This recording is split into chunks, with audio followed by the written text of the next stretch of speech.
Unit 2, Lesson 8. Unit 2, Lesson 8, Vocabulary. As the Industrial Revolution spread beyond the confines of Europe to the rest of the world, rising economic powers throughout the world are all industrial. Each of those economic powers, each of those industrial nations, is going to want access and control over raw materials and new markets for trade. So what we need to think about is how is this going to take place throughout these differing countries, throughout these differing economic ideologies.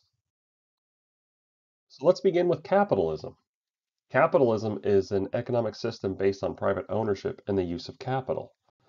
We see it with the growth of towns and cities, and the expansion of trade in the late Middle Ages sparked this economic development. There's three main features of capitalism that we need to learn.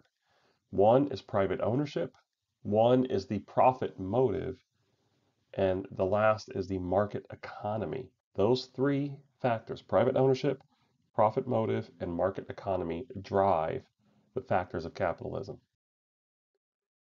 Private ownership is when capital or money belongs to individuals who are free to do what they wish with it. For this reason, capitalism is also called the free enterprise system.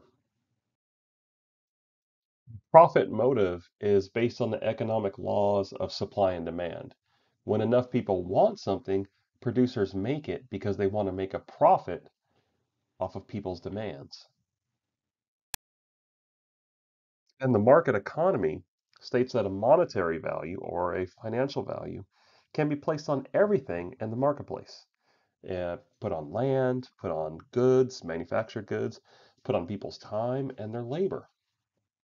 Buyers and sellers are free to exchange goods and services at prices determined by the laws of supply and demand. So just to review the basic laws of supply and demand. Demand equals when more of a good will be demanded, the lower its price. The less of a good will be demanded, the higher its price. So the cheaper something is to acquire, the more people are going to want it. The more expensive something is to acquire, the fewer people are going to be able to get it. So diamonds are expensive because they're rare. Women don't want cut quartz in their wedding rings. They want diamonds typically. And so it's the rarer quantity of diamonds that makes them so valuable. Calculators, when they first came out, they're over $600 a piece. Now they come in cereal boxes and they're basically obsolete with the use of cell phones. They're so ubiquitous, so commonplace that they don't hold a lot of value. And so the price is far lower. What role does price play in all of this? Well, when the quantity demanded is greater than the quantity supplied, prices tend to go up. They increase. And when the quantity supplied is greater than the quantity demanded, meaning there's more goods of an item than people actually want, the prices tend to go down. They decrease. So why is that? This chart will help depict that ratio of supply of a given item and the demand for that item, and that there's usually a perfect point somewhere along the line, along the timeline, where the price hits the perfect point and there's enough supply to meet the demand. Beyond that, the system creates a bit of inequity. Either there's too much demand and the price is too high and too little of the supply, or it goes the other way. There's far less demand for an item because the supply has risen so high and the price for that item has dropped. And so to answer that question, the demand curve always slopes downward because as more of an item becomes available, the price drops. Because there's more supply, it lessens the demand. And when the demand lessens, the price of the item has to go down to try to find new buyers on the marketplace. Some of the effects of capitalism. Well, it is, again, a for-profit system. And the profit is mainly for owners of production, owners of businesses, owners of factories. It creates a system of industrial versus agricultural economies. The new versus the old way of making things. And the market competition as the price of things goes down because either increased supply of the items, of the goods. And so you have this confluence of factors that are always competing with each other. The supply and demand and the industrial and agricultural economies are always at odds with one another in a capitalistic system.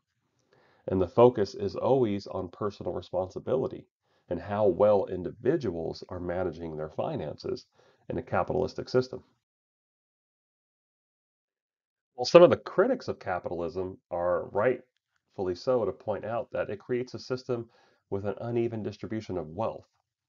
Poor people, even now in modern times, live in squalor, dilapidated housing, bad sanitation, slums, and working conditions are often miserable.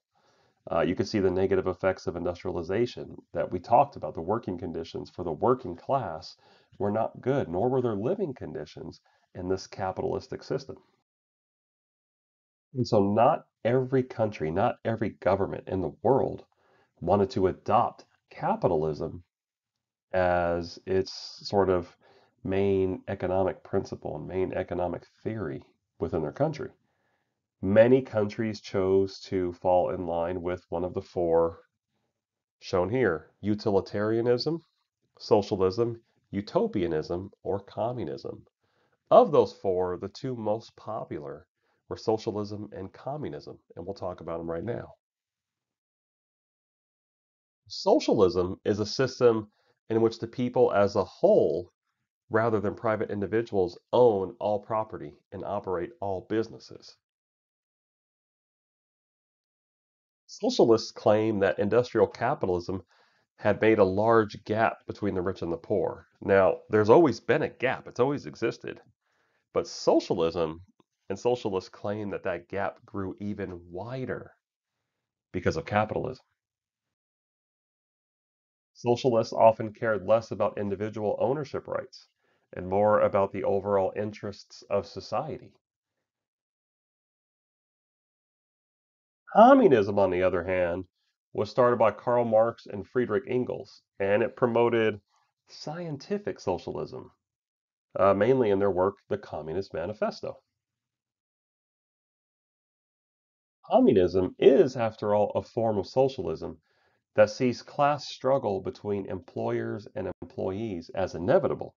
So it sees this fight as an everlasting problem between the classes. That its history was a class struggle between the bourgeois or wealthy capitalists and the proletariat, which was what they called the working class individuals. Communism believed that the proletariat or working class would eventually revolt and create their own classless society. The 1917 revolt in Russia set up the first communist state. Communism is supposed to work one way, ideologically, theoretically. It's supposed to work where poverty and desperation drive the masses of workers, that proletariat class, to seize control of the government and the means of production and destroy the capitalist system. They're supposed to wage a violent revolution and establish a dictatorship from the proletariat, from the people itself. And after the dictatorship of the proletariat occurs, after the people gain control, all property and the means of production and everything within that country are now owned by the people. So all goods and services are shared equally by the people. And then the dictatorship of the proletariat, the group of the workers who took charge, they form a classless society where everybody is equal.